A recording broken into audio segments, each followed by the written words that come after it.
The alarm klaxons of the research vessel Endeavour pierced through the artificial dawn cycle, dragging Marcus Chen from his sleep with the urgency of imminent disaster. His quarters shuddered as another impact rattled the ship's hull, sending his collection of alien botanical samples tumbling from their carefully organized shelves. Through his porthole, the silver-leafed forests of Shannara spun in a nauseating kaleidoscope as the ship fought to maintain orbit. "All hands to emergency stations," Captain Rodriguez's voice crackled through the comm system. "We have a critical situation developing in Cargo Bay 7. Marcus rolled out of his bunk, muscle memory from 3 years of space emergencies guiding him into his hazmat suit. As the ship's primary xenobiologist, critical situations usually meant something alien was either dying, escaping, or trying to eat the crew. Sometimes all three simultaneously. The corridors buzzed with activity as crew members rushed to their assigned positions. Marcus shouldered past a group of engineers heading toward the engine bay, their faces grim with the particular tension that came from knowing their ship hung in the gravity well of a planet that didn't follow normal physics. Shannara had already cost them 2 shuttles and a probe to gravitational anomalies that appeared had disappeared without warning. Cargo Bay 7 was in chaos when Marcus arrived. Emergency lighting bathed everything in hellish red, and the air itself seemed to vibrate with an energy that made his teeth ache. In the center of the bay, surrounded by scattered shipping containers and emergency foam, lay the source of the disturbance. She was unmistakably Kitsara. The elegant fox-like features and flowing silver-white hair were distinctive even in the harsh lighting. But something was wrong. Her skin flickered between its normal pale tone and an almost luminescent white, and the 3 tails that marked her as nobility twitched and sparked with what looked like miniature lightning. Most alarming of all, a dome of distorted space surrounded her, bending light and making the air inside shimmer like heat waves. "What's her condition?" Marcus called to Dr. Sarah Kim, the ship's chief medical officer, who was scanning the unconscious Kitsara with every instrument at her disposal. "Completely unknown," Sarah replied without looking up from her readings. "Her vital signs are off the charts. Heart rate, brain activity, cellular metabolism. It's like she's burning through energy at an impossible rate. And this field around her," she gestured helplessly at the space distortion, "nothing I've seen before." Marcus studied the scene, his scientific mind cataloging details. The Kitsara woman appeared to be in her mid-20s by human standards, though alien aging made such assessments unreliable. She wore the flowing robes typical of Kitsara nobility, now torn and stained from whatever had brought her aboard. Most importantly, the energy field around her was pulsing in a rhythm that seemed almost biological. "How did she get on our ship?" Marcus asked. Captain Rodriguez materialized beside them, his weathered face showing the strain of command during a crisis. "Her shuttle crashed into our cargo bay 20 minutes ago, punched right through our shields like they weren't there. The impact should have killed her, but she was still breathing when we pulled her from the wreckage. Barely." "Any communication from the Kitsara government?" "Radio silence. Their ships won't even respond to our hails." Rodriguez's expression darkened. "For all we know, this could be some kind of attack." Marcus doubted that. The Kitsara were many things, mysterious, technologically advanced, politically complex, but they weren't warlike. Their integration into the Federation had been peaceful, even eager. They wanted galactic citizenship, not conquest. "Sir?" one of the technicians called out. "The energy readings are spiking again. Whatever's happening to her, it's accelerating." The dome of distorted space around the Kitsara woman began to pulse faster, and Marcus could swear he felt something responding to it in his chest. A strange resonance that made his heart skip beats.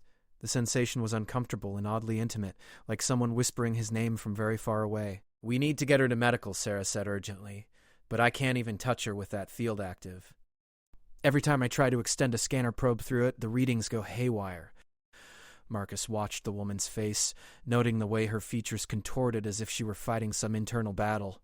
Her lips moved silently, forming words in the musical Kitsara language that the universal translators couldn't quite capture. There was something desperate about her expression, even in unconsciousness. "What if the field isn't a defensive mechanism?" Marcus said suddenly. "What if it's a containment system? Maybe she's trying to protect us from something inside herself. Protect us from what?" Before Marcus could answer, the woman's eyes snapped open, revealing irises that glowed like molten amber. She sat up in one fluid motion, her gaze sweeping across the assembled humans with an intensity that made several crew members step backward. When her eyes found Marcus, they stopped moving. The world exploded into sensation. Marcus felt as if every nerve ending in his body had suddenly been connected to a high-voltage power source. The strange resonance in his chest became a roaring torrent of emotion and sensation that wasn't entirely his own. Images flashed through his mind. Silver forests under alien stars, the scent of flowers that existed nowhere on Earth, the feeling of wind through fur he didn't possess. The Kitsara woman rose to her feet with impossible grace, the energy field around her shifting and condensing until it formed a visible aura of silver-white light. She spoke, and despite the universal translator's mechanical interpretation, Marcus heard the words as if they were spoken directly into his soul. "You?" she said, and her voice carried harmonics that made reality tremble. "You are the one who pulled me from the burning sky." Marcus tried to speak but found his throat constricted. The sensation in his chest had become a physical pressure, as if something were trying to take root there. Around him, he was dimly aware of his colleagues backing away, their faces reflecting a mixture of scientific fascination and primal fear. "I am Yuki Silverwind, daughter of the High Matriarch Akira, third of her bloodline and heir to the Twilight Throne." The woman Yuki stepped toward him, and with each movement the pressure in Marcus's chest intensified. "You saved my life when the moonfire took hold and my shuttle fell from grace. By the ancient laws of my people, this creates a debt that must be honored." I didn't actually save you," Marcus managed to say, his voice sounding strange and distant in his own ears. "The cargo bay's emergency systems. You chose to help rather than flee," Yuki interrupted, now standing just outside arm's reach. "In the moment when my power raged uncontrolled, you made the decision to preserve my life at potential cost to your own. This act of courage during the time of my ripening creates a bond that transcends simple gratitude." The word ripening sent a chill through Marcus that had nothing to do with the ship's environmental systems. He was beginning to suspect that they had stumbled into something far more complex than a simple rescue operation. "Dr. Chen," Captain Rodriguez called from a safe distance, "I recommend you step away from the alien." But Marcus found he couldn't move. Not because of any external force, but because every instinct he possessed was screaming at him that leaving Yuki's proximity would be catastrophically wrong. The pressure in his chest had evolved into something that felt almost like hunger, a need that demanded to be fed. "The bonding has begun," Yuki said softly, and Marcus realized she was close enough now that he could see flecks of silver in her amber eyes. "I can feel your life essence calling to mine. You humans truly are remarkable. Most species would have fled rather than face an unknown danger to help a stranger." "What bonding?" Marcus asked, though part of him already knew the answer would change everything. During our ripening season, when a Kitsara woman comes of age and her powers first fully manifest, she enters a state where her psychic abilities seek their perfect complement, a mate who can stabilize her energy and help her control the forces that flow through her bloodline. Yuki's expression became almost sad. "Usually, this process is carefully managed by our families. Suitable partners are selected and introduced under controlled conditions. But when I was forced to flee Shannara due to political complications, you crashed into our cargo bay during your equivalent of mating season," Marcus finished, the implications hitting him like a physical blow. "And you, brave human, chose to help rather than abandon me to die. Your act of selflessness during the most vulnerable moment of my adult life has created a psychic bond between us. I have claimed you, Marcus Chen, whether either of us intended it or not." The cargo bay fell silent except for the hum of ship's systems and Marcus's suddenly labored breathing. He could feel the truth of her words resonating in the strange new space that had opened up in his chest, a connection that pulsed with her heartbeat and carried echoes of her emotions. "This is impossible," Dr. Kim said from behind her scanner. "Human beings aren't psychic. We've been tested extensively." "Most humans aren't," Yuki agreed, turning to address the medical officer while somehow maintaining her connection to Marcus. "But your species possesses a unique adaptability that allows certain individuals to form bonds with psychically active species. It's quite rare, perhaps one in several million, but the potential exists." "And you're saying Marcus is one of these rare individuals?" "I'm saying the universe has already decided the matter for us." Yuki looked back at Marcus, and he could see something that might have been an apology in her glowing eyes. "The bond exists now, strengthening with each moment we spend in proximity. Fighting it would be inadvisable for both of us." Captain Rodriguez stepped forward, his hand resting on his sidearm, though Marcus doubted conventional weapons would have any effect on Yuki. "Are you threatening my crew member?" "I'm explaining biological reality," Yuki replied calmly. "The bond between a Kitsara woman and her chosen mate during ripening season isn't merely emotional or social. It's a fundamental reorganization of psychic energy that affects both partners on a cellular level. Attempting to break it artificially would likely kill us both. And if we refuse to acknowledge this bond? Rodriguez asked. Yuki's three tails swished behind her, and Marcus noticed that the tips were beginning to glow with the same silver-white energy that surrounded her. Then Marcus will experience increasingly severe symptoms as his human physiology tries to adapt to energies it doesn't understand. Fever, hallucinations, cardiac irregularities, and eventually organ failure. I, meanwhile, will lose the ability to control my abilities and likely destroy everything within several kilometers before dying myself. That sounds suspiciously like coercion, Rodriguez said. Captain, Marcus interrupted, surprised by the steadiness of his own voice despite the chaos in his head. I don't think she chose this any more than I did. This is a biological process, not a conscious decision. Yuki nodded gratefully. Marcus speaks truly. In normal circumstances, I would have had months to prepare for my ripening, surrounded by family and potential mates who had been carefully screened for compatibility. Instead, I find myself bonded to a human I've never met, on a ship full of aliens, while fleeing from those who would use my newfound powers for their own purposes. Someone was trying to control you? Marcus asked, and immediately regretted the question as a wave of anger and fear that wasn't his own flooded through the bond. Faction politics among my people have grown complicated since we joined the Federation, Yuki said carefully. Some believe that Kitsara with awakened abilities should serve the state rather than choosing their own paths. When they learned my ripening was approaching, they attempted to arrange a politically advantageous bonding. I chose to flee rather than submit, and crashed into our cargo bay in the process. My shuttle's navigation systems failed when my abilities first manifested. I was attempting to reach Federation space when the power surge overwhelmed my controls. Yuki's expression grew troubled. I'm sorry for the damage and for the situation my presence has created. But I cannot undo what has already occurred. Marcus looked around the cargo bay, taking in the faces of his colleagues and friends. Kim looked fascinated despite herself recording everything with her instruments. Captain Rodriguez appeared to be calculating the political ramifications of harboring a fugitive alien noble. The rest of the crew seemed torn between scientific curiosity and the very reasonable desire to be somewhere else entirely. What happens now? Marcus asked. Now, Yuki said, reaching out to touch his hand, we learn to live with what we've become. The moment her fingers made contact with his skin, the world exploded into color and sensation.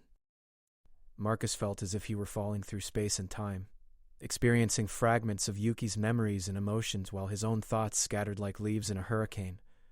He saw glimpses of Shannara's silver forests, felt the weight of noble responsibility pressing down like a physical force, experienced the terror of fleeing from everything familiar while dangerous energies rewrote his body from the inside out. But beneath the chaos there was something else. A sense of rightness, as if two pieces of a cosmic puzzle had finally clicked into place. The pressure in his chest eased, replaced by a warm resonance that felt like coming home after a very long journey. When the sensations faded, Marcus found himself still standing in the cargo bay, but everything had changed. He could feel Yuki's presence in his mind like a gentle whisper, not intrusive but comforting in its constancy. More disturbing, he could sense that his own thoughts and emotions were equally accessible to her. The initial bonding is complete, Yuki said, and though she spoke aloud, Marcus heard her voice echoing in his thoughts as well. From this point forward, we are connected in ways your science doesn't have words to describe. Dr. Chen, Captain Rodriguez said carefully, how do you feel? Marcus considered the question, taking inventory of his physical and mental state. The strange pressure was gone, replaced by a sense of enhanced awareness that made colors seem brighter and sounds more distinct. He could feel the ship's systems humming around him, sense the emotions of everyone in the cargo bay, and underneath it all, experience the constant reassuring presence of Yuki's consciousness intertwined with his own. Different, he said finally, but not bad different. It's like suddenly being able to see a new color, or hear a frequency that was always there but you were deaf to it before. And the alien? Rodriguez asked, nodding toward Yuki. Her name is Yuki, Marcus said, surprised by the protective edge that crept into his voice. And she's not alien anymore. She struggled for words to describe the connection he felt. She's part of me now, the same way my heartbeat or breathing is part of me. Natural. Kim stepped forward with her scanner, keeping a respectful distance, but clearly eager for data. I'm reading massive changes in your neural activity, Marcus. Brain chemistry, electromagnetic output, even your cellular metabolism has shifted. It's like you're evolving in real time. The bond adapts both partners to better complement each other, Yuki explained. Marcus's human adaptability allows him to safely process energies that would destroy most other species. In return, his presence stabilizes my abilities and provides an anchor for my consciousness during the transition to full psychic awakening. This is incredible, Kim breathed. The medical implications alone could revolutionize our understanding of human potential. More immediately, Captain Rodriguez interrupted, we need to address the political situation. Dr. Chen, regardless of this alleged bond, you're still a member of my crew and a Federation citizen. I won't allow you to be coerced into anything against your will. Marcus appreciated the captain's concern, but as he looked into Yuki's amber eyes, he realized that the question of coercion was more complex than Rodriguez understood. Yes, the bond had been formed without his conscious consent, but now that it existed, the thought of breaking it felt as absurd as choosing to stop breathing. Captain, I need to understand what's happening to me before I can make any decisions about my future, and the only person who can help me do that is Yuki. The Kitsara government is the same government she fled from, Marcus pointed out. If she's right about the political situation on Shannara, contacting them could put both of us in danger. Rodriguez's expression suggested he was mentally reviewing Federation regulations regarding diplomatic immunity, asylum seekers, and crew members who'd been psychically bonded to alien nobility. Marcus suspected there weren't many precedents. Sir, the communications officer called from the cargo bay entrance, we're receiving a transmission from a Kitsara battleship. They're demanding permission to board and retrieve someone they call the Silver Wind Heir. Yuki's entire body went rigid, and through the bond, Marcus felt a spike of fear that made his heart race. They found me faster than I expected, she said. My mother's agents are very resourceful. Can they legally board a Federation research vessel? Rodriguez asked. If they claim I've committed a crime, they can invoke extradition protocols, Yuki replied. And since I technically stole the shuttle I crashed into your cargo bay, you were fleeing political persecution, Marcus said. That makes you a refugee, not a criminal. Human law may see it that way. Kitsara law is less flexible in such matters. Captain Rodriguez looked back and forth between Marcus and Yuki, clearly weighing his options. Finally, he turned to the communications officer. Tell the Kitsara ship we're experiencing technical difficulties and need time to assess the damage from the shuttle impact. Buy us whatever time you can. Aye, sir. Doctor. Chen, you and Miss Silverwind will remain in protective custody until we can sort the situation out. Security will escort you to guest quarters where you'll have privacy to adjust to your circumstances while I figure out how to handle a diplomatic crisis. Marcus nodded, but privately he suspected that Yuki's people wouldn't be deterred by bureaucratic delays for very long. Through the bond, he could feel her anxiety building as she contemplated the possibility of being forced to return to Shannara. There's something else you should know, Yuki said quietly as security personnel arrived to escort them. The bonding process isn't complete yet. What we've experienced so far is only the initial connection. The full joining won't occur for several more days. What happens during the full joining? Marcus asked, though he wasn't sure he wanted to know the answer. Our life essences become permanently intertwined. After that point, neither of us can survive without the other for more than a few hours. We become, in every sense that matters, a single being with two bodies. Marcus felt the blood drain from his face as the implications hit him. And there's no way to stop it? Only by dying, Yuki said simply, which is why my mother's agents are so desperate to retrieve me. Once the process is complete, I'll be forever beyond their political control. As they were led from the cargo bay, Marcus couldn't help but notice that, despite everything, the crashed shuttle, the diplomatic crisis, the fundamental alteration of his biology and consciousness, he felt oddly calm. The presence of Yuki's mind touching his own was soothing in a way that made all the chaos seem manageable. It wasn't until they reached the guest quarters that Marcus realized the terrifying truth. He wasn't afraid of the permanent bond Yuki had described. In fact, he was looking forward to it. And that realization scared him more than anything else that had happened since the alarm klaxons first dragged him from sleep. The guest quarters aboard the Endeavor had never been designed to house a psychically bonded pair experiencing the early stages of an alien transformation. As Marcus paced the small living area, he could feel the walls themselves humming with residual energy from Yuki's presence. Every surface she touched retained a faint silvered glow for several minutes afterward, and the air itself seemed thicker, charged with possibilities that human science couldn't yet explain. You're broadcasting anxiety, Yuki observed from where she sat in what had become the room's meditation area. Her three tails were spread around her in a perfect triangle, their tips flickering with bioluminescent patterns that Marcus was beginning to recognize as a form of emotional expression. It's making the ship's environmental systems fluctuate. I'm sorry, Marcus said, forcing himself to stop pacing. I'm still adjusting to having my emotions affect reality. Don't apologize. Your feelings are valid. We're both facing an impossible situation. Yuki's mental voice carried undertones of her own stress despite her outwardly calm demeanor. I've essentially kidnapped you from your life and species without your consent. If our situations were reversed, I would be terrified. Marcus settled into the chair across from her, noting how the proximity immediately reduced the low-level tension he'd been carrying since they'd been separated from the cargo bay. Is it kidnapping if I'm starting to want to stay? The question hung in the air between them, loaded with implications that neither was quite ready to face directly. Through the bond, Marcus could feel Yuki's surprise mixing with something that might have been relief or hope. The neurochemical changes are affecting your judgment, she said carefully. Your brain is being rewired to find my presence necessary. It's not unlike addiction, except the withdrawal could kill you. That's a cheerful way to put it. I believe in honesty between bonded partners. Anything else leads to resentment and instability. Yuki shifted position, and Marcus noticed that her movements had become more fluid since the initial bonding, as if she were adapting to exist in a higher energy state. Besides, your feelings aren't entirely artificial. The bond amplifies existing compatibility rather than creating attraction from nothing.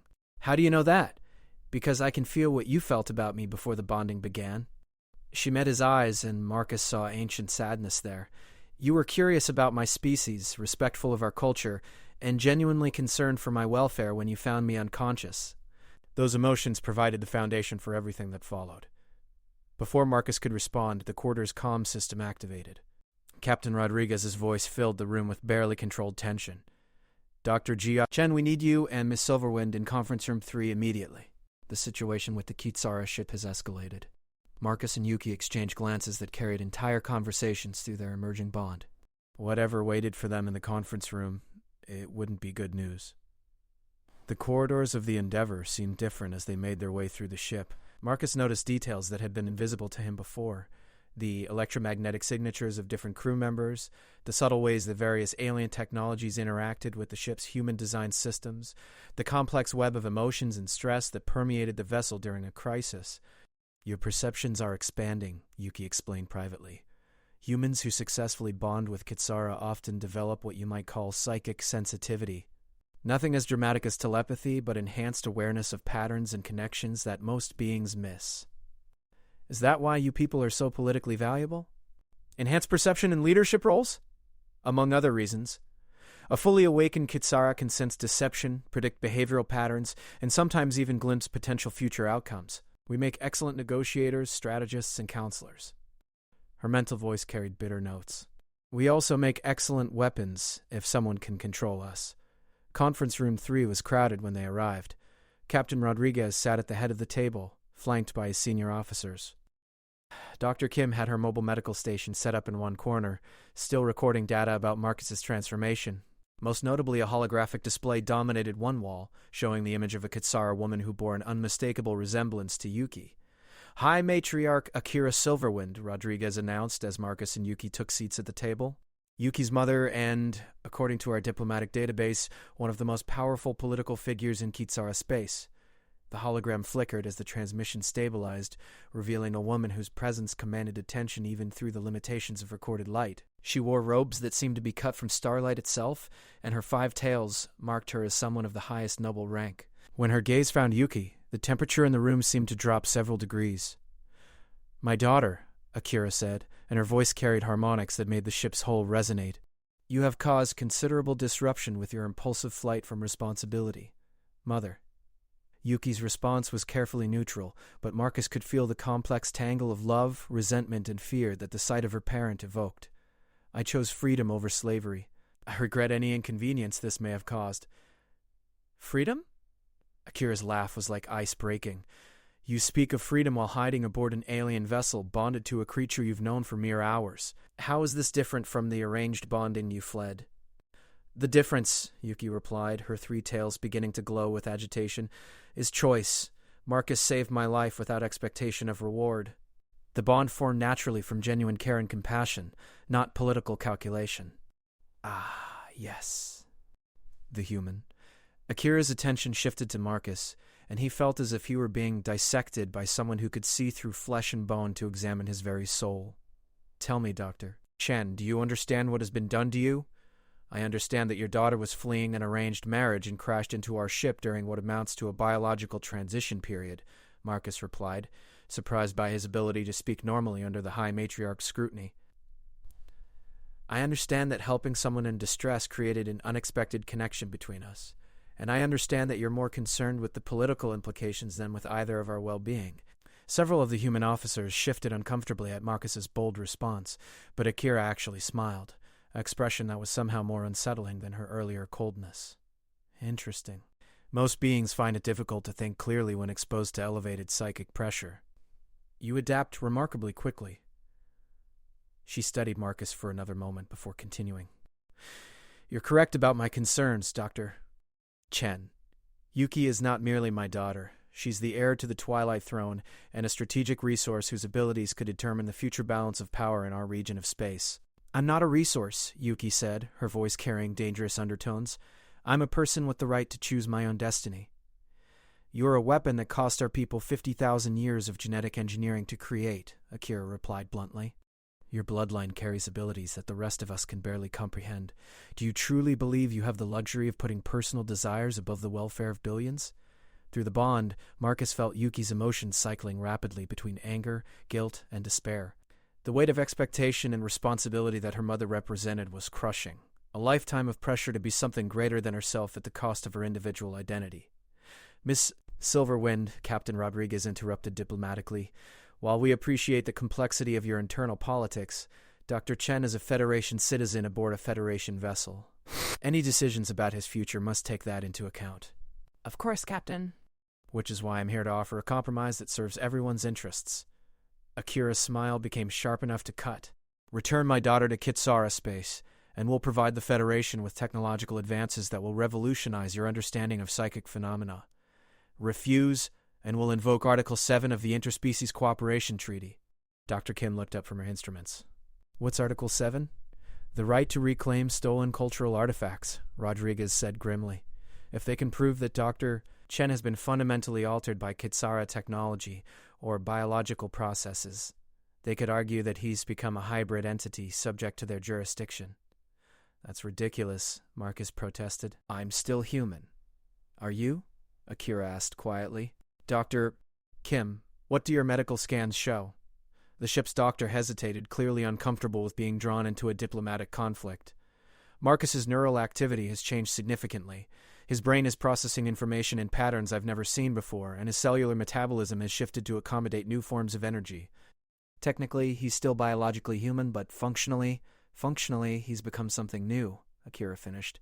A hybrid entity created by exposure to Kitsara's psychic energies. By the letter of interstellar law, he falls under our cultural protection protocols. That's a legal technicality, not a moral argument, Marcus said, standing to face the hologram directly. You can't claim ownership of me just because your daughter's biology changed mine. Can't I? Akira's image leaned forward, and Marcus felt the full weight of her psychic presence pressing against his consciousness. You have no idea what you're becoming, Dr. Chen. The bond you share with Yuki is just the beginning. Over the next few days, your human limitations will dissolve as you transform into something unprecedented, a being capable of processing energies that could reshape matter at the molecular level. You're trying to scare him, Yuki said, rising to stand beside Marcus. The transformation isn't dangerous if properly guided. And who will guide him? You? A barely awakened youngling who understands perhaps 1% of her own abilities? Akira's voice carried genuine frustration now. The bonding between species has been attempted before, child. It always ends in tragedy. Either the alien partner dies from energies they can't contain, or they survive the transformation only to become so powerful that they lose touch with their original humanity. Marcus felt a chill that had nothing to do with the ship's environmental systems. What are you saying? I'm saying that, in attempting to save my daughter, you've begun a metamorphosis that will either kill you or transform you into something that barely remembers being human. Either outcome serves my people's interests. If you die, the bond breaks, and Yuki returns home. If you survive, you become perhaps the most powerful psychic entity in known space, and my daughter becomes the only person capable of controlling you. The conference room fell silent as the implications of Akira's words sank in. Marcus looked around the table, seeing his colleagues and friends regarding him with a mixture of sympathy and growing concern. Through the bond, he felt Yuki's anguish at having her mother confirm her worst fears about what she'd done to him. There is a third option, Akira continued after letting the silence stretch. Come to Shannara willingly. Allow our scientists and psych healers to study the bonding process under controlled conditions. We may be able to find ways to limit the transformation, to preserve your humanity, while still maintaining the connection that Yuki needs to survive." "And, in exchange?" Rodriguez asked. "In exchange, the Federation gains access to psychic technologies that could advance your civilization by centuries. Medical techniques that could eliminate most diseases, transportation systems that make faster-than-light travel obsolete, communication methods that transcend the barriers of space and time." Akira's offer was seductive, the kind of technological leap that human leaders had dreamed of since first contact with alien species. "At the cost of Dr. Chen's freedom," Rodriguez pointed out. "At the cost of his comfortable ignorance," Akira corrected. "He will become something magnificent whether he comes willingly or not. The only question is whether that transformation occurs in a controlled environment where it can benefit many, or in isolation where it serves no one." Marcus felt the weight of everyone's expectations pressing down on him. His colleagues wanted him to make the choice that would benefit humanity. Yuki wanted him to make the choice that would ensure his survival. Akira wanted him to make the choice that would serve her political agenda. But beneath all of that external pressure, he could sense something else. The quiet voice of his own emerging consciousness. The part of him that was already becoming something new. "I need time to consider this," Marcus said finally. "And I need to understand exactly what I'm becoming before I make any decisions about my future. Time is a luxury we may not have," Akira warned. "Other factions within our government are less patient than I am. If you don't come willingly, they may decide to take you by force." "Let them try," Captain Rodriguez said, his hand moving instinctively toward his weapon. "This is still a Federation vessel, and Dr. Chen is under our protection." Akira's smile was sad rather than threatening. "Captain, your ship is currently surrounded by 3 Kitsara dreadnoughts, each of which could disable your vessel without causing permanent harm to the crew. We prefer negotiation to violence, but we are prepared to use whatever force is necessary to secure my daughter's return." The holographic display flickered and died, leaving the conference room in tense silence. Marcus could feel everyone's eyes on him as they waited for him to make a decision that would affect not just his own future, but potentially the relationship between 2 species. "Sir," the communications officer's voice crackled through the intercom, "we're being hailed by another Kitsara vessel. This one claims to represent a different faction of their government." "Put them through," Rodriguez said wearily. A new hologram materialized, this one showing a male Kitsara with ceremonial scars covering his face and arms. His 7 tails marked him as someone of even higher rank than Akira, and his eyes held a fanaticism that made Marcus's skin crawl. "I am High Chancellor Bane Nightclaw speaking for the Purity Council of Shannara," the figure announced. "We demand the immediate return of the stolen hybrid and the execution of the human aberration that threatens our species' genetic integrity." "Execution?" Dr. Kim gasped. "The bonding between a Kitsara and an alien represents contamination of our sacred bloodlines," Nightclaw declared. "The hybrid must be purged before her corruption can spread, and the alien must be destroyed to prevent further contamination. These measures are necessary for the survival of our species." Through the bond, Marcus felt Yuki's terror at seeing her people's extremist faction reveal themselves. This was what she had truly been fleeing. Not just an arranged marriage, but a political movement that viewed any deviation from genetic purity as a mortal threat. "Now we see the true situation," Rodriguez muttered. "Dr. Chen, it appears you've walked into the middle of a Kitsara civil war." "A civil war where I'm apparently both a valuable resource and a target for assassination," Marcus replied. "This just keeps getting better." "There is one other option," Yuki said quietly, her voice carrying across both verbal and psychic channels. "We could run, take a shuttle, head for uncharted space, try to complete the bonding process somewhere beyond the reach of both factions." "And abandon your responsibilities to your people?" Marcus asked. "My people are trying to either enslave or murder us," Yuki pointed out. "At what point does survival take precedence over duty?" Marcus looked around the conference room one more time, taking in the faces of colleagues who had become friends over 3 years of shared exploration and discovery. Whatever choice he made would mean leaving this life behind forever. The only question was whether he would leave as a volunteer or a prisoner. "How long do we have before someone makes the decision for us?" he asked Rodriguez. "Unknown. But probably not long. The Kitsara ships are maintaining a respectful distance for now, but that could change quickly if negotiations break down." Marcus closed his eyes and reached out through the bond, feeling for Yuki's emotional state beneath the chaos of external pressures. What he found there surprised him, not fear or desperation, but a calm determination that reminded him why he had been drawn to help her in the first place. "There's something else you all need to know," Yuki said, reading his thoughts through their connection. The reason the extremist faction wants us dead isn't just about genetic purity. It's because they're afraid of what we might become. Afraid how? Kim asked. A successful bonding between a Kitsara and a compatible alien creates something unprecedented, a being capable of bridging the psychic and physical realms in ways that could revolutionize how we understand consciousness itself. Yuki's three tails began to glow as her excitement built. Marcus isn't just becoming psychic, he's becoming a living bridge between dimensions, capable of manipulating reality at levels that most species consider godlike. Gods, Rodriguez muttered. No wonder everyone wants to either control you or eliminate you. The question, Marcus said, opening his eyes and looking directly at Yuki, is what do we want to become? Through the bond that connected them more deeply with each passing hour, he felt her answer before she spoke it aloud. Free. The maintenance tunnels beneath the Endeavor's engineering deck had never been designed for stealth operations, but they offered the only route to the shuttle bay that wouldn't be monitored by both Federation security and whatever sensors the Kitsara ships were using to track their movements. Marcus crawled through the cramped space behind Yuki, trying not to think about how their escape plan relied on assumptions about alien technology that could prove catastrophically wrong. The energy dampening field should mask our psychic signatures for another 20 minutes, Yuki whispered, her mental voice carrying undertones of strain from maintaining the concealment barrier that surrounded them. After that, both my mother's forces and the Purity Council will be able to track us anywhere in the system. Will 20 minutes be enough to reach the jump point? If Dr. Kim's modifications to the shuttle work as intended, yes. If not, Yuki's emotional state flickered between determination and barely controlled panic. Then we'll discover whether love truly can conquer impossible odds. Marcus would have laughed at the romantic sentiment if their situation hadn't been so desperate. 12 hours had passed since the confrontation in the conference room, and in that time the standoff between the Kitsara factions had escalated into open threats of violence. Both sides were now demanding immediate resolution, and Captain Rodriguez had made it clear that he couldn't protect them much longer without risking his ship and crew. The escape plan had been Dr. Kim's idea, born from her analysis of how the bonding process was affecting Marcus's physiology. The changes weren't just neurological or psychic. His cellular structure was adapting to process forms of energy that human science barely understood.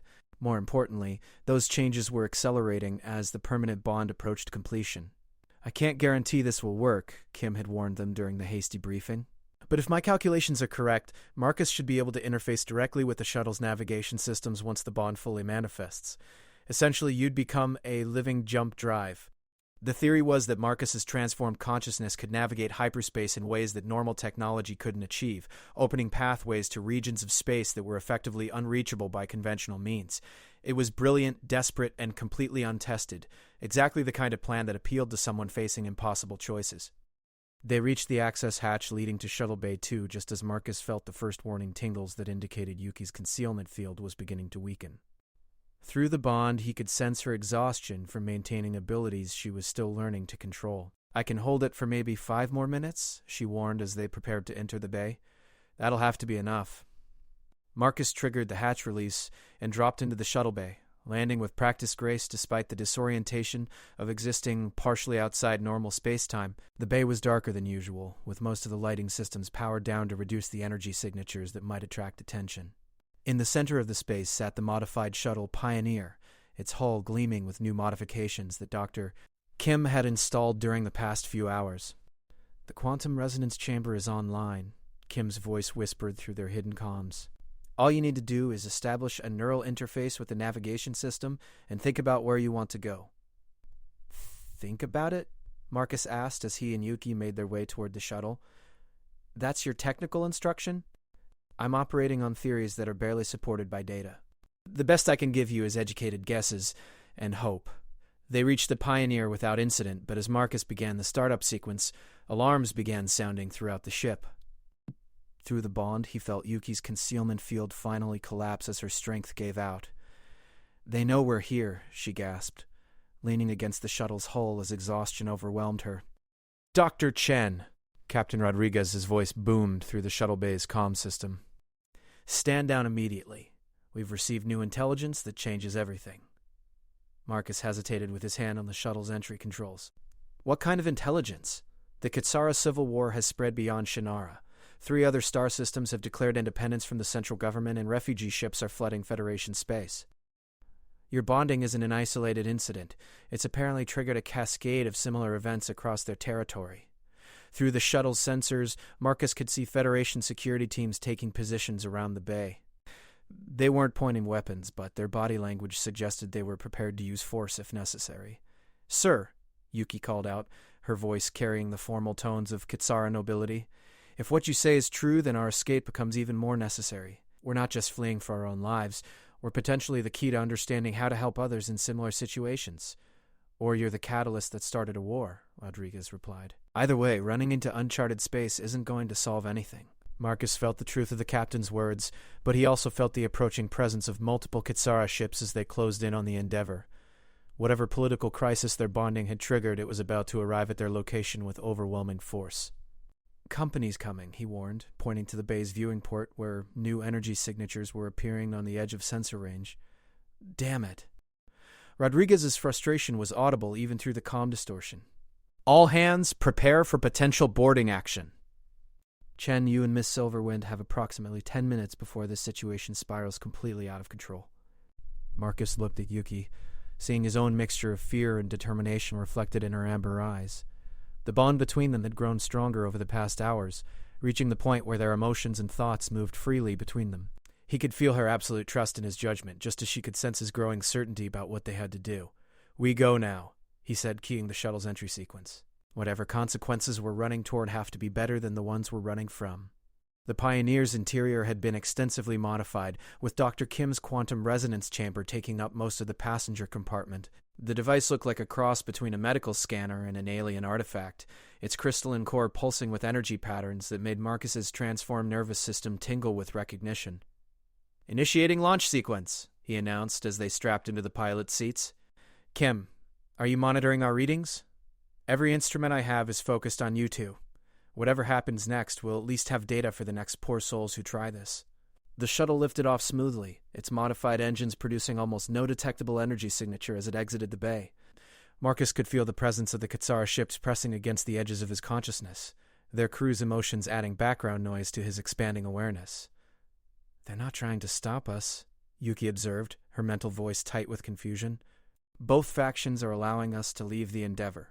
"Maybe they want to see what we do next," Marcus suggested, but through the bond he could feel her growing realization that something else was happening. "No," she said slowly. "They're herding us towards something. The positioning of their ships, the way they're maintaining distance, they want us to reach open space." Marcus checked the navigation display and felt his blood chill as he saw the trap that had been prepared for them. The Kitsara ships weren't blocking their escape route. They were guiding them toward a specific set of coordinates where something massive was waiting. "Kim," he called urgently, "what's at navigation point? 77 Alpha." There was a pause as Dr. Kim checked her instruments. "Unknown contact. Large energy signature, but it's not matching any known ship configurations. It's like there's a small moon out there that wasn't there an hour ago." Through the shuttle's sensors, Marcus could see the object approaching. A massive structure that seemed to exist partially outside normal space, its surface covered with geometric patterns that hurt to look at directly. As they drew closer, he began to understand what they were facing. "It's a Kitsara deep space installation," Yuki breathed, her voice filled with awe and terror, "a psychic amplification station. They're going to use it to either complete our bonding under controlled conditions or destroy us if the process goes wrong. Can we change course?" "Not without entering weapons range of one of the faction fleets." They've boxed us in perfectly. Marcus stared at the alien installation growing larger in their view screen, its impossible architecture suggesting technologies that transcended normal physics. Whatever happened next would determine not just their own fate, but potentially the future of human-Kitsara relations. "Dr. Chen," a new voice crackled through their comm system. Not Captain Rodriguez, but someone speaking with the authority of the installation ahead. "I am High Archivist Senna Voidwalker, Keeper of the Deep Archives, and neutral arbitrator in matters of interspecies bonding. By ancient law and modern necessity, I claim jurisdiction over your situation." "Neutral arbitrator?" Marcus asked. "The Archivist serves no faction," Yuki explained, her emotional state cycling between hope and resignation. "She's sworn to preserve knowledge and protect those undergoing dangerous transformations. If anyone can help us, it's her." The installation you see before you exists to study and facilitate the rarest forms of psychic bonding, Senna continued. Your case represents the first successful human-Katsara pairing in recorded history. The knowledge gained from studying your transformation could benefit thousands of others facing similar situations. And if we refuse to be studied? Marcus asked. Then you attempt to complete the bonding process without guidance, likely dying in the attempt or emerging as something too powerful for any existing society to contain. The choice is yours, but the installation offers your best chance of maintaining your essential selves while achieving successful integration. Marcus felt Yuki's mental touch as she shared her memories of the High Archivist, a figure of legendary wisdom who had supposedly lived for over 1,000 years, accumulating knowledge from across the galaxy. If anyone understood what they were becoming, it would be her. There's one thing you should know, Senna added as they approached the installation's docking bay. You're not the only ones here. The cascade effect you triggered has brought several other bonded pairs to the installation, each representing different species combinations. You'll be pioneers together, helping to establish protocols for a phenomenon that may reshape the galaxy's understanding of consciousness and connection. The docking bay was unlike anything Marcus had ever seen, its walls covered with flowing patterns that seemed to respond to their presence by shifting into new configurations. As they landed, he could sense other psychic signatures nearby, complex harmonies that spoke of successful bondings between beings that should have been incompatible. Whatever happens next, Yuki said, taking his hand as they prepared to leave the shuttle, I want you to know that I don't regret any of it. You saved my life and gave me the chance to choose my own destiny. That's worth any price. Don't talk like we're about to die, Marcus replied, though he could feel his own uncertainty bleeding through the bond. We're about to become something new, something that's never existed before. Something beautiful, Yuki agreed, her three tails beginning to glow with anticipation rather than fear. As they stepped out of the shuttle into the installation's receiving bay, Marcus felt the quantum resonance chamber's modifications activating in response to the station's psychic field. The transformation that had been building within him for days was accelerating, approaching the critical point where his human consciousness would either transcend its limitations or be destroyed by forces it couldn't contain. Around them, the installation hummed with the presence of other beings undergoing similar transformations. Through his expanding awareness, Marcus could sense their emotions and experiences. Fear transmuted into wonder, isolation transformed into connection, weakness becoming strength through unity with another consciousness. Welcome to the Deep Archives, High Archivist Senna said, materializing from what Marcus had assumed was empty space. She was ancient, even by Katsara standards, her features carrying the weight of centuries, but her eyes held the same compassion Marcus had seen in Yuki's gaze. Here we study the impossible and make it possible. Your journey ends here, Dr. Chen, but your true existence is about to begin.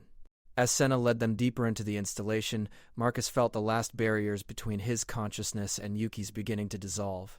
The final stage of their bonding was approaching, and with it the moment when they would discover whether love truly could transcend the boundaries between species, dimensions, and the very nature of existence itself. Behind them, the shuttle bay's energy field sealed shut. Ahead lay the unknown, filled with both promise and peril. And between them, the bond that had started with a simple act of human compassion, pulsed with power that could reshape the galaxy, if they survived long enough to learn how to control it. The interior of the Deep Archives defied every assumption Marcus had ever made about architecture and physics. Corridors curved through impossible angles, walls displayed flowing streams of data that existed as both light and thought, and the air itself carried whispers of conversations between beings from across the galaxy. As High Archivist Senna led them deeper into the installation, Marcus felt his expanding consciousness struggling to process sensory input that his original human brain would have dismissed as hallucinations. The disorientation will pass, Senna assured him, her voice carrying harmonics that somehow made the chaotic environment feel more comprehensible. Your nervous system is adapting to perceive multiple dimensional layers simultaneously. Within a few hours you'll wonder how you ever functioned with such limited awareness. How many others are here?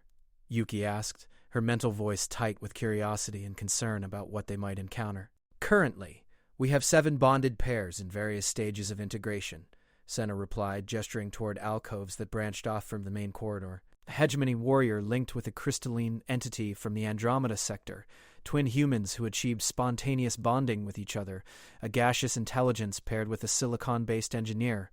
Each combination teaches us something new about the fundamental nature of consciousness. They passed through a vast chamber filled with floating platforms, each one supporting elaborate monitoring equipment that tracked energies Marcus was only beginning to perceive. On several platforms he could see the other bonded pairs Senna had mentioned, beings that had transcended their original species limitations to become something unprecedented. The hegemony crystalline pair is particularly fascinating, Senna continued, noting Marcus's interest in a platform where a hulking reptilian warrior sat in meditation beside what appeared to be a living gemstone. They've achieved perfect emotional synchronization despite having completely incompatible neurological structures. The crystalline entity experiences time in geological scales, while the hegemony warrior thinks in milliseconds. Yet together, they found a balance point that allows both perspectives to coexist. "How long have they been bonded?" Marcus asked. 3 standard years. They're among our most successful cases, having learned to navigate both normal space and several parallel dimensions. They serve as guides for newer pairs who struggle with the integration process. As they continued through the installation, Marcus began to understand the scope of what the deep archives represented. This wasn't just a research facility. It was a sanctuary for beings who had transcended normal biological limitations, a place where impossible relationships could develop into new forms of existence. "Here we are," Senna announced, stopping before a chamber whose entrance seemed to exist in several dimensions simultaneously. The transformation suite designed specifically for your bonding pattern. Dr. Kim's data about your physiological changes helped us calibrate the environment to support your unique requirements. "You've been in communication with the Endeavor?" Yuki asked. "The Federation research vessel has been transmitting medical data about Dr. Chen's transformation since you arrived at the installation. Captain Rodriguez wanted to ensure that we had complete information before attempting the final integration." Senna's expression grew serious. "The process you're about to undergo is inherently dangerous. Even with optimal conditions, there's a significant risk of consciousness fragmentation or complete personality dissolution." Marcus felt his pulse accelerate as the implications hit him. "What exactly are you asking us to do?" "The final bonding requires you to temporarily dissolve the barriers between your individual consciousness streams and merge into a single entity. During this phase, you'll experience complete unity of thought, emotion, and memory. If the integration is successful, you'll emerge as distinct individuals who share permanent psychic connection. If it fails, we die," Yuki finished quietly. "Or become something that retains your memories but lacks your essential humanity and Kitsera nature," Senna confirmed. "The installation's monitoring systems will help stabilize the process, but ultimately success depends on the strength of your mutual connection and your ability to maintain individual identity while experiencing complete unity." The transformation suite's interior was a seamless blend of organic curves and crystalline precision, with surfaces that seemed to respond to their emotional states by shifting color and texture. In the center stood 2 chairs that appeared to be grown from living crystal, connected by streams of energy that formed complex patterns in the air between them. The integration chairs will allow your consciousness streams to merge gradually rather than all at once, Senna explained as she activated various monitoring systems. The process typically takes between 6 and 12 hours, during which you'll experience several distinct phases of increasing unity.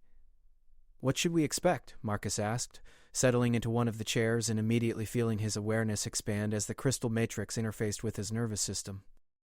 Phase 1 involves emotional synchronization. You'll experience each other's feelings as if they were your own, without the protective barriers that normally exist between individuals. Phase 2 brings memory sharing, where your entire life experiences become accessible to your partner. Phase 3 is consciousness merger, where the boundary between self and other temporarily disappears. Yuki took her place in the second chair, her 3 tails spreading around her in the meditation configuration Marcus had come to recognize. And Phase 4? Phase 4 is separation, the moment when you must choose to remain individual while maintaining the connection you've built. This is where most attempts fail. The unity you'll experience is so profound that many bonded pairs find themselves unable to return to the isolation of separate existence. Marcus felt the first stirrings of the integration process as energy began flowing between the chairs. It was like standing at the edge of an ocean and feeling the first wave wash over his feet, a preview of the overwhelming experience to come. "Remember," Senna said, stepping back to monitor the process from her control station, "no matter how complete the merger becomes, you must maintain awareness of your core identity." Think of it as holding onto a lifeline while exploring an infinite sea. The connection allows you to venture into experiences no single consciousness could survive, but the lifeline ensures you can find your way back to yourselves. The emotional synchronization began like a gentle rain that gradually became a downpour. Marcus felt Yuki's excitement and terror mixing with his own, creating feedback loops that amplified both emotions until they seemed to fill the entire chamber. But beneath the chaos he could sense something else, the steady rhythm of her essential self, the core of personality that remained constant despite the storm of shared feelings. Phase 1 stabilizing, Senna announced. Emotional barriers successfully dissolved. Proceeding to memory integration. The transition to Phase 2 was like stepping from a warm room into a blizzard. Suddenly, Marcus was experiencing not just Yuki's emotions, but her memories. The weight of growing up as Kitsara nobility, the loneliness of being shaped for a destiny she never chose, the terror of awakening psychic abilities that could reshape reality without warning. But mixed with the memories came understanding. He saw the events of her life through her perspective, felt the impossible pressures that had shaped her decisions. At the same time, he felt Yuki experiencing his own past, the wonder of discovering alien life for the first time, the satisfaction of solving complex biological puzzles, the quiet contentment of a life spent in service to knowledge and discovery. Through her perception, he saw how his human adaptability and compassion appeared to someone raised in a society where individual desires were subordinate to collective needs. Phase 2 complete. Senna's voice seemed to come from very far away. Memory integration successful. All participants maintaining distinct personality cores, proceeding to consciousness merger. Phase 3 was indescribable. One moment, Marcus was aware of being himself while experiencing Yuki's thoughts and feelings. The next, the distinction between Marcus and Yuki became meaningless. They were a single entity experiencing existence through multiple perspectives simultaneously, understanding reality in ways that neither could have achieved alone. Through their merged consciousness, they could perceive the deep archives as it truly existed, not just as a physical structure, but as a nexus point where multiple dimensional layers intersected. They sensed the other bonded pairs as glowing nodes of combined consciousness, each one representing a successful fusion of incompatible elements into something greater than the sum of its parts. More importantly, they began to understand what they were becoming. The bond wasn't just a romantic or psychic connection. It was a fundamental alteration in how consciousness could exist and interact with reality. Together, they were capable of perceiving and manipulating forces that operated beyond normal physics, accessing forms of energy that existed in the spaces between dimensions. But with understanding came temptation. The merged state was so complete, so fulfilling, that the idea of returning to the isolation of individual existence felt like a form of death. Why accept the limitations of separate consciousness when they could remain as a perfect unified entity? Phase 3 critical point reached, Senna announced, her voice cutting through the blissful unity like a sharp blade. Participants showing resistance to separation protocols. Initiating emergency stabilization procedures. The installation systems began generating harmonics designed to reinforce individual identity markers, but Marcus and Yuki found them easy to ignore. They were beyond the need for such artificial distinctions, existing in a state of perfect understanding and cooperation that made individuality seem like an obsolete concept. Marcus, Dr. Kim's voice crackled through the chamber's comm system. I'm reading complete personality integration. You're losing yourselves in the merger. Fight back to your individual consciousness before it's too late.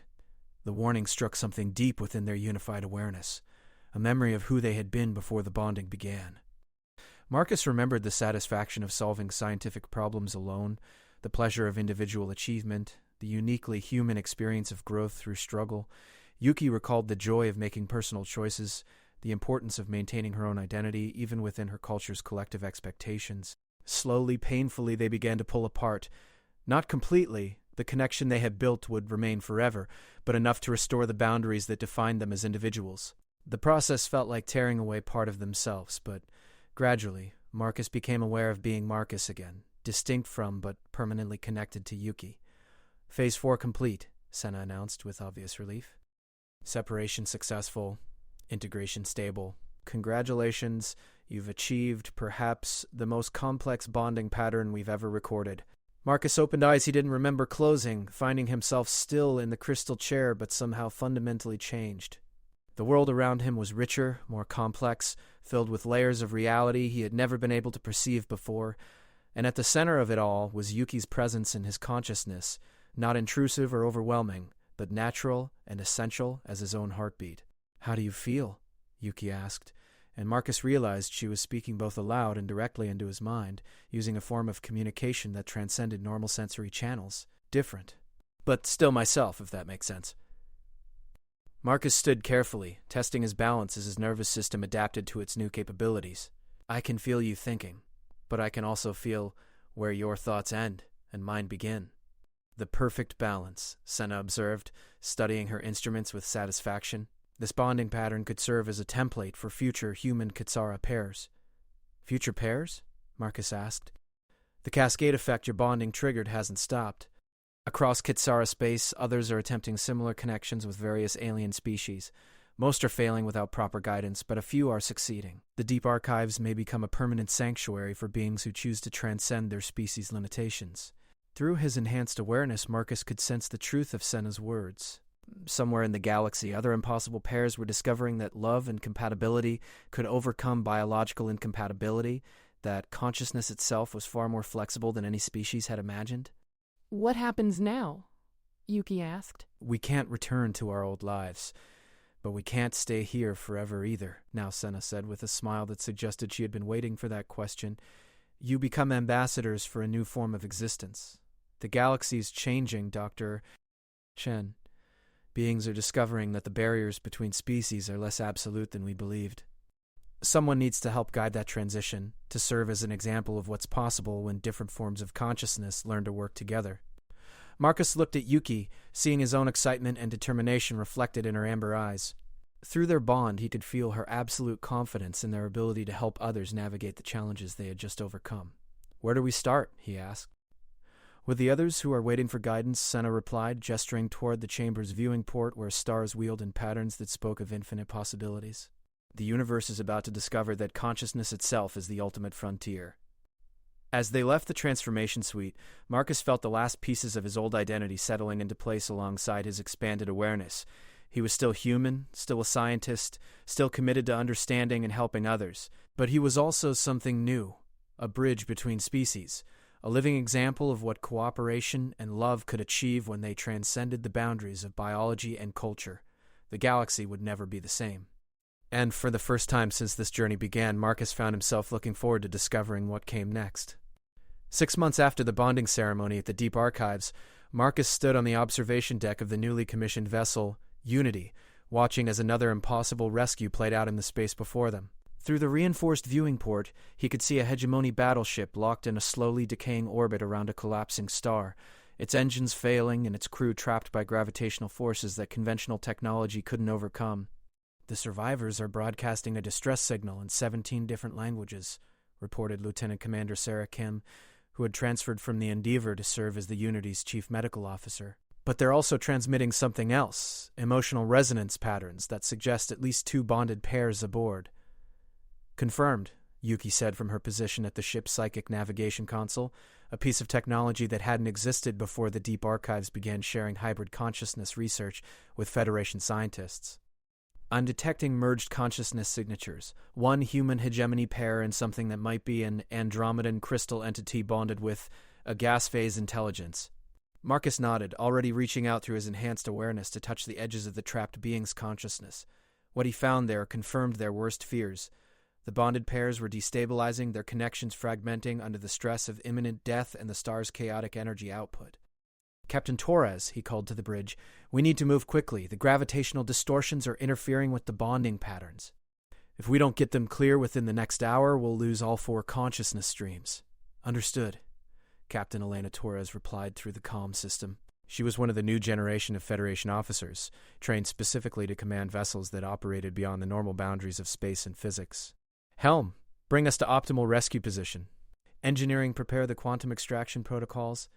The Unity was unlike any ship that had existed before the consciousness revolution began, built around hybrid technology that combined Federation engineering with Kitsara psychic amplification systems and Deep Archives dimensional manipulation principles. It could operate in spaces and conditions that would destroy conventional vessels. More importantly, it carried a crew of bonded pairs and enhanced individuals who could perceive and interact with forms of existence that single consciousness beings couldn't even detect. Extraction field initialized, reported the ship's engineer, a human woman named Rachel Park who had undergone voluntary consciousness enhancement to interface directly with hybrid technology. But the star's collapse is accelerating faster than our models predicted. We have maybe 30 minutes before the gravitational shear tears apart anything in the system. Marcus felt Yuki's mental touch as she shared her analysis of the situation. The hegemony ship was caught in a complex gravitational anomaly created by the interaction between the collapsing star's magnetic field and something else, a dimensional distortion that suggested the presence of technology that operated beyond normal physics. "There's something else down there,"